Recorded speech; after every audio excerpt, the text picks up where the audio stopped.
আসসালামু আলাইকুম সকলকে। আজ আমরা পিএইচ এবং পিওএইচ কীভাবে নির্ণয় করতে হয় হাতে কলমে সেটা আমরা শিখব।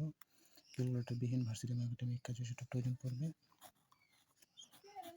পিএইচ এবং পিওএইচ নির্ণয়। সো প্রথমে শুরু করতে পারি দুইটা ট্রিক্সের মধ্যে আমরা শিখতে পারবো, সেটা হচ্ছে ট্রিক্স ওয়ান। হচ্ছে যদি এরকম থাকে, যেমন HCl এর ঘনমাত্রা 0.0001 মোল দেওয়া আছে। আমরা পিএইচ বের করতে বলে আমরা জানি কি পিএইচ সমান হচ্ছে মাইনাস লগ এইচ প্লাস। তো এখানে এটা দিয়ে বের করতে হলে আমাদের ক্যালকুলেটর প্রয়োজন, তবে আমরা জানি না ক্যালকুলেটর নেই। সো আমরা কীভাবে বের করবো? তো এরকম থাকে যে মনোহাইড্রিক, কেমন এখানে শেষের সংখ্যাটা শুধু 1 থাকে, বা মনোপ্রোটিক বা মনোপ্রোটিক ক্ষার বা মনোপ্রোটিক অ্যাসিডের ক্ষেত্রে, সেক্ষেত্রে আমরা পিএইচ বের করতে পারি এভাবে যে দশমিকের পরে যতগুলো সংখ্যা থাকে, যেমন 1 2 3 4 কটা সংখ্যা 4, তার মানে এখানে পিএইচ হবে 4।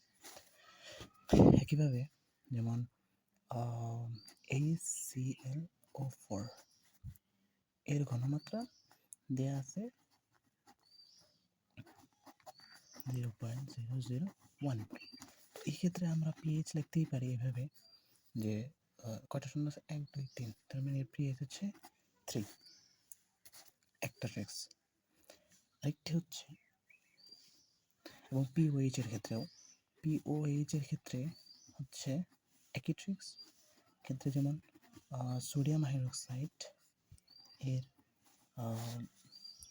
মোল দেওয়া আছে, এর ঘনমাত্রা দেওয়া আছে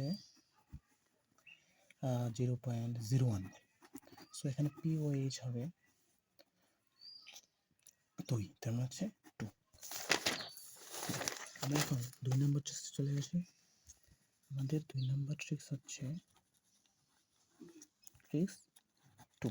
ট্রিক্স 2 আসবে যদি এরকম না থাকে। আমরা তো আগেরটাতে দেখলাম 0.001 বা অন্য কিছু, এরকম না থাকে, এটা যদি না থাকে, যদি থাকে এরকম 0.03, তাহলে আমরা কী করব? যদি এরকম থাকে তাহলে আমরা করব যেমন 0.03 আমরা করব হচ্ছে যে, যেমন এখানে দুইটা মূল আছে, 1 2 দুই সংখ্যা, আমাদেরই হবে 2, প্রথম লিখব 2 মাইনাস শেষের সংখ্যা হচ্ছে 3, তার মানে 3 এর সাথে আমরা গুণ দিব 0.15। 3 2 মাইনাস 3 3 15 45 0.45, তার হবে 1.55। এটাই হচ্ছে পিএইচ। এটার মেন সূত্র হচ্ছে যে যতগুলাই থাকবে, এর সূত্র হচ্ছে যে কি যতগুলোই থাকবে, যেমন এখানে দুইটা, তার মানে দশমিকের সূত্র হচ্ছে কি দশমিকের পর সংখ্যা মাইনাস শেষ সংখ্যা ইন্টু 0.15। তেমনিভাবে আমরা এটা দেখতে পারি, যেমন যদি থাকে এরকম 0.00004 এরকম যদি থাকে মোট, তাহলে আমরা কীভাবে করতে পারি?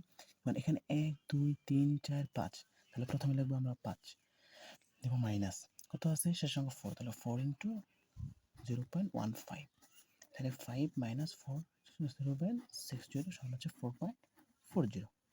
এটাই হচ্ছে আমাদের পিএইচ। আশা করি সকলে বুঝতে পেরেছি।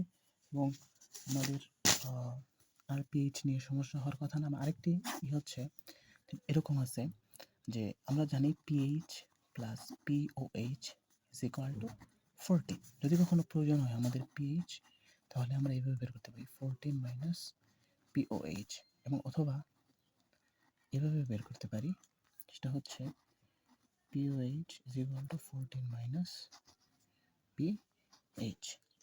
তাই যদি কখনো এরকম দেওয়া থাকে যে সোডিয়াম হাইড্রোক্সাইড এর ঘনমাত্রা দেওয়া আছে 0.004 বা 5 এর পিএইচ কত। তাহলে আমরা কীভাবে বের করব? আমরা প্রথমে পিএইচ বের করব।